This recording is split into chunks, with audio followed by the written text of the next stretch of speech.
신년 특별 새벽 기도의 마지막 5일치에 또 함께 참여하여 기도하는 주의 성도를 사랑하고 축복합니다. 또 그동안 또 사회 기도 찬양 반주 또 방송으로 또 무엇보다도 함께 동참해서 새벽을 깨운 성도를 또 하나님의 놀라우신 은혜로 함께 하실 줄 믿습니다. 우리는 살아가면서 이 모양 저 모양으로 또 마음 상하고 또 그 상함 속에서 여러 가지 관계 속에서 흐트러지는 일들을 많이 경험합니다.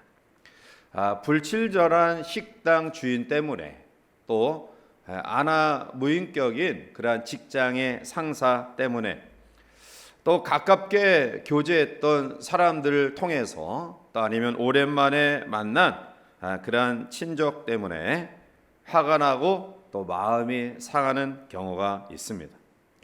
운전을 하다가도 얼굴을 붉힐 때가 한두 번이 아니죠.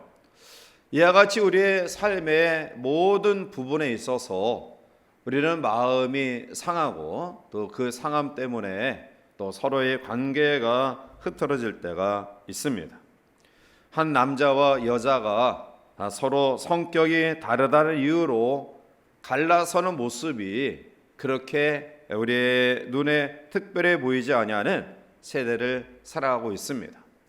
계층 간의 분열과 또 세대 간의 여러 가지 분쟁의 일들이 많이 나타나고 있는 그러한 속에서 해결의 답은 찾아볼 수 없고 점점 감정의 골이 깊어지는 그런 부분들을 보게 됩니다.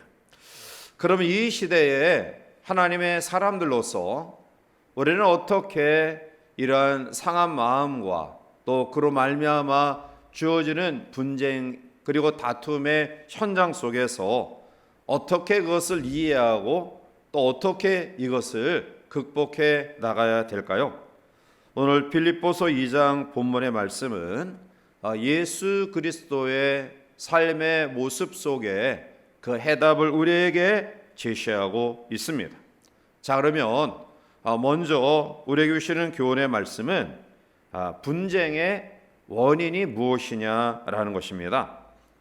분쟁의 원인을 우리가 냉정하게 살펴보면 결국은 교만한 마음 때문이다라는 사실을 보게 되죠. 분쟁을 객관적으로 살펴보면 타협의 여지도 있어 보이고요. 또한 그 쟁점이 그렇게 중요하지 않아요. 우리의 목숨과 생명을 걸 만한 그러한 요인이 없음에도 불구하고 한 사람이 그 마음의 이성을 상실하게 되면 상대도 이에 맞대응하게 되고요. 결국은 끝장 승부로 들어가는 경우가 많이 있습니다. 그래서 분쟁의 원인이 무엇인가를 냉정하게 판단하고 그리고 그것을 대처해 나가기보다는 결국 감정 싸움으로 격화되고요. 심지어는 인격을 못 오가게 되며 아무런 승자가 없이 모두가 상처를 받는 패자로 남게 됩니다. 이러한 분쟁과 다툼은 세상 속에서만 있는 것이 아니라 부끄럽고 안타깝게도 교회 안에도 이러한 일들이 일어나고 있다는 사실입니다. 피하는 위치를 두고 서로 의견 다툼을 벌이다가 교회가 갈라서는 경우가 있고요.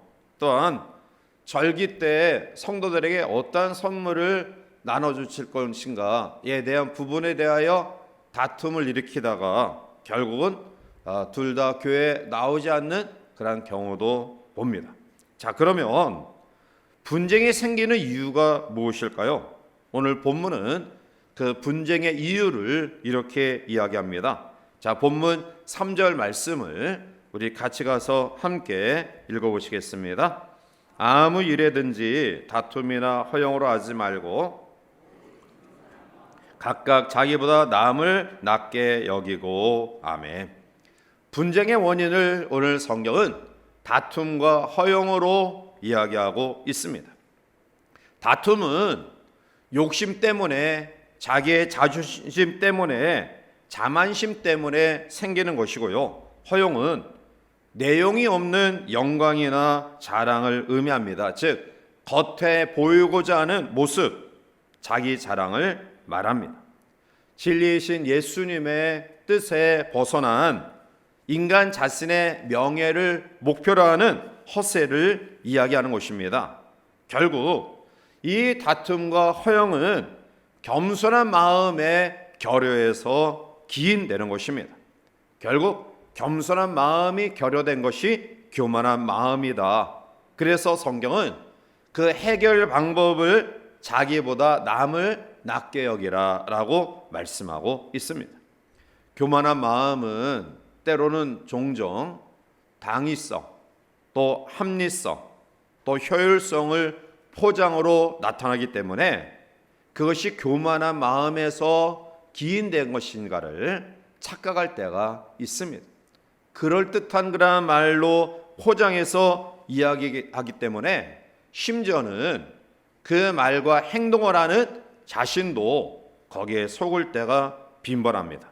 따라서 우리는 우리의 마음 깊숙한 곳을 비출 수 있는 그러한 묵상과 또 말씀의 은혜가 우리 가운데 있어야 됩니다. 베드로전서 5장 5절 6절에 보면 젊은 자들아 이와 같이 장로들에게 순종하고 다 서로 겸손으로 허리를 동이라. 하나님은 교만한 자를 대적하시되 겸손한 자들에게는 은혜를 주시느니라. 그러므로 하나님이 능하신 손 아래에서 겸손하라. 때가 되면 너희를 높이시리라 말씀하고 있습니다. 성 어거스틴은 성도의 덕성을 첫째가 겸손이며 둘째도 겸손이고 그리고 셋째도 겸손이다라고 지적하였습니다. 결국 분쟁의 원인은 자기 명예 또 허영심, 자기의 허세를 포장한 교만한 마음 때문이다라는 것이죠. 자, 그러면 이 분쟁을 해결하는 방법이 무엇일까요? 오늘 본문은 2절 말씀 가운데 그 답을 제시하고 있습니다. 자, 2절을 우리 함께 읽겠습니다. 마음을 같이하여 같은 사랑을 가지고 뜻을 합하며 한 마음을 품어. 아멘. 오늘 분쟁을 해결하는 방법을 성경은 같은 마음을 품는 것이다 라고 제시하고 있습니다. 넘어가서 빌립보서 4장 2절에 보면 내가 유오디아를 권하고 순두개를 권하노니 주 안에서 같은 마음을 품으라 라고 말씀합니다. 여기서 이 빌립보 교회를 섬기는 유오디아와 순두개가 누구이냐? 그는 빌립보서 3장 하반절에 보면 복음을 나와 함께 힘쓰던 여인들이다 라고 소개하고 있습니다. 유오디아와 순두개는 바울과 함께 복음을 전하는 좋은 동력자들이었습니다. 빌립보 교회의 기둥 같은 일꾼들입니다. 자, 그런데 이 두 사람에게 바울이 무엇이라 권고하고 있냐면 주 안에서 같은 마음을 품으라 라고 말씀합니다. 사도 바울은 이 두 사람에 대해서 아주 많은 신경과 관심을 쏟고 있습니다. 왜냐하면 빌립보서 4장 2절에 이들을 권면하는 짧은 말씀 가운데 보면 권하고 권하노니 라고 반복해서 이야기하고 있습니다. 즉 이 두 사람을 향한 애정의 마음을 가지고 내가 정말 진심으로 당부한다. 나의 온 마음과 뜻을 다해서 너희에게 권고한다 라고 말씀하고 있는 것입니다.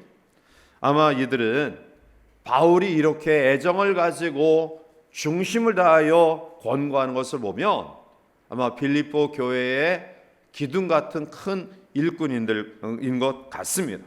그런데 이 중요한 역할을 감당하는 이 두 사람이 바울의 복음 전하는 일에 동력했던 이 기둥 같은 일꾼들이 아마 문제가 있는 것 같습니다. 이들이 중요한 사람들이었기에 바울은 이 두 사람의 갈등이 개인의 갈등으로 끝나는 것이 아니라 교회 전반야에 걸쳐서 나쁜 영향을 미친다라는 사실을 심각하게 인지하고 그들을 권하고 있습니다. 자, 그런데 바울이 이들을 권함에 있어서 두 사람을 책망하지 않아요. 너는 이게 잘못됐다. 너는 이게 잘못됐다. 이렇게 두 사람에 대하여 책망하지 않습니다. 네가 잘했고 네가 잘못했다. 누가 옳고 누가 그르다. 그렇게 책망하지 않습니다. 실제로 이 두 사람은 잘못한 것이 없습니다. 이들은 서로 교회를 위한 복음을 향한 열정을 가진 사람들이었고요. 빌립보 교회 내에서 없어서는 안 될 일꾼들입니다. 그런데 문제는 그들이 서로 일하는 방식이 다르다는 겁니다. 그것 때문에 문제가 발생한 것입니다. 결국 그들은 자기가 일하는 방식이 옳다고 생각한 것입니다. 여기서 우리가 한 가지 기억해야 될 것은 왜 교회의 분쟁과 다툼이 그것이 해결되어지지 아니하느냐? 그것은 신앙적인 확신을 자기 나름대로 갖고 있기 때문에 그런 거예요. 내가 고집하고 주장하는 바는 개인적인 생각이 아니다. 아니면 세상적인 가치 판단의 기준에 잣대로 이야기하는 거 아니다. 이것은 믿음에 근거한 것이다. 신앙에 근거한 것이다. 말씀에 근거한 것이다라는 착각을 가지고 있기 때문에 한 번 자기가 옳다고 생각하는 것은 결코 반복하지 않습니다.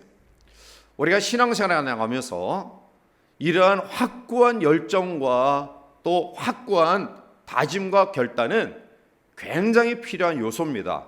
그러나 어떻게 보면 이것은 큰 단점으로 나타날 수 있는 겁니다.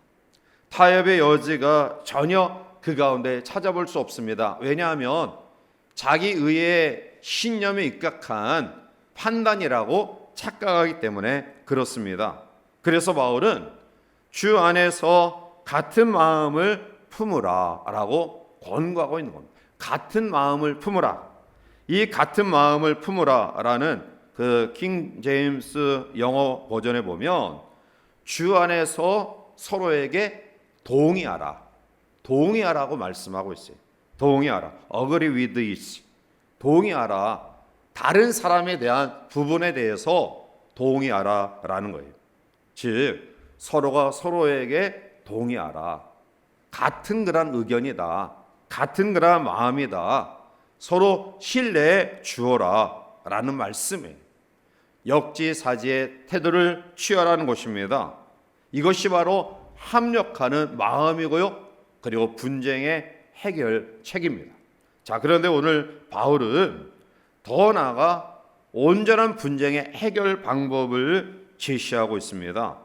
그것은 빌립보서 4장 2절 말씀 우리 넘어가서 다시 한번 함께 읽어보시겠습니다. 내가 유오디아를 권하고 순두계를 권하노니 품으라. 아멘.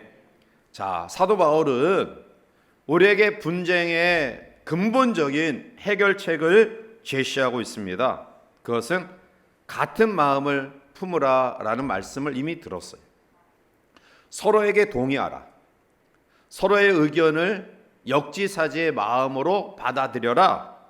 자, 그런데 중요한 사실은 주 안에서 같은 마음을 품으라 라는 거예요.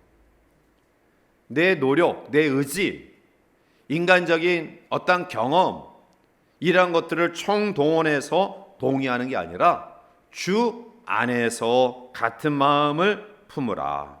다시 말하면 주께서 보여주셨던 모범을 따르라.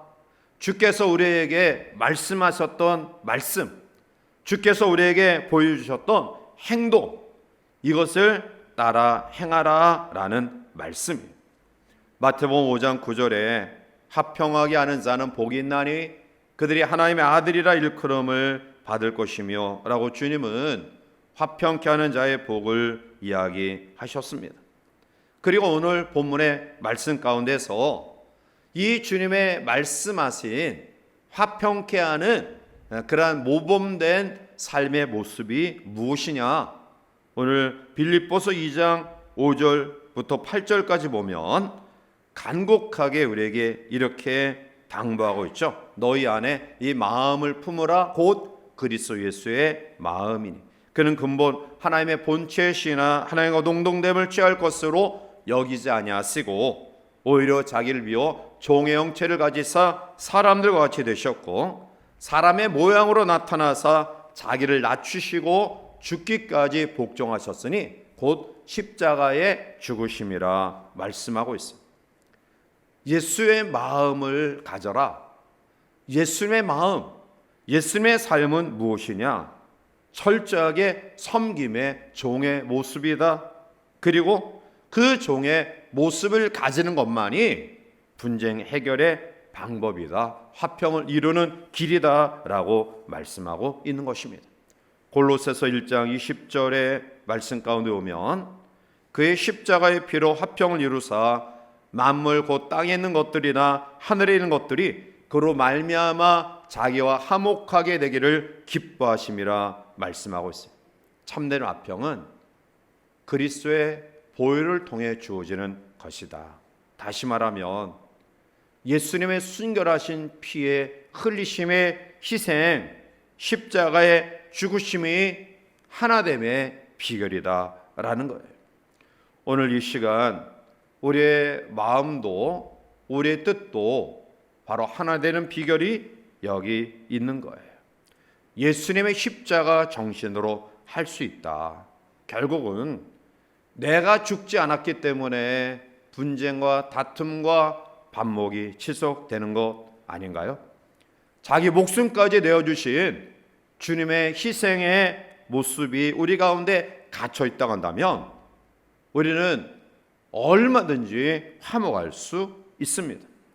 피 흘리기까지 희생하신 주님의 그 마음이 우리 가운데 있다고 한다면 우리는 어디서나 하나 될 수 있습니다. 결국 화목함의 결단은 예수님의 희생의 정신이다. 그래서 오늘 바울은 주 안에서 화목하라. 그리스도의 낮아짐 같이 너희도 낮아졌을 때에 바로 분쟁 해결이 되어질 수 있음을 이야기하고 있습니다. 이 아침 이 아내를 출발하면서 오늘 우리 주변의 사람들을 한번 돌아보십시오. 여전히 반목과 다툼과 분쟁 가운데 있는 정말 불편한 사람들이 우리 가운데 있습니까? 그렇다고 한다면 먼저 내 자신이 낮아지기를 바랍니다. 상대의 그 말에 동의하는 그러한 같은 마음을 품기를 바랍니다. 더 나아가 우리 의지적인 노력도 있어야 되지만 이것은 예수님의 모범을 따라야 된다. 주님은 하나님이신데 하나님의 영광의 자리를 버리시고 이 땅에 오셨습니다. 신이신 하나님이 가장 부족한 인간의 모습을 가지고 오신 것처럼 포기함이 어디 있느냐라는 거예요. 주님은 그 영광을 포기하셨는데 우리는 무엇을 포기하지 못하기에 여전히 분쟁과 다툼과 반목 속에 있느냐라는 것입니다. 주님의 낮아짐, 주님의 십자가의 죽으심의 희생하심, 이러한 부분들이 오늘 우리 가운데 있다고 한다면 우리는 회복되어지지 아니할 이유가 없다. 부흥 못할 일이 없다. 반목과 분쟁을 끝일 그러한 이유가 전혀 존재하지 않는다라는 사실을 기억하시고요. 이 아침 이 한 해의 벽들을 우리가 말씀과 기도와 찬양으로 출발하는 가운데 사도 바울을 통해 주시는 이 귀한 말씀을 우리 마음 가운데 순수하게 받아들여서 가정의 회복, 또 교회의 회복, 우리 직장과 이웃의 회복을 통한 진정한 부흥, 즉 하나님 앞에 바로 세워지는 진정한 부흥이 우리 가운데 가득하기를 주님의 이름으로 간절히 축원해 드립니다. 다시 한번 새해 벽두, 올해는 또 송구영신 마지막 날이 또 토요일이었고 또 주일과 겹치고 또 바로 우리가 신년 특별 새벽 기도회가 진행되면서 또 날씨도 굉장히 추운 가운데 있었는데요.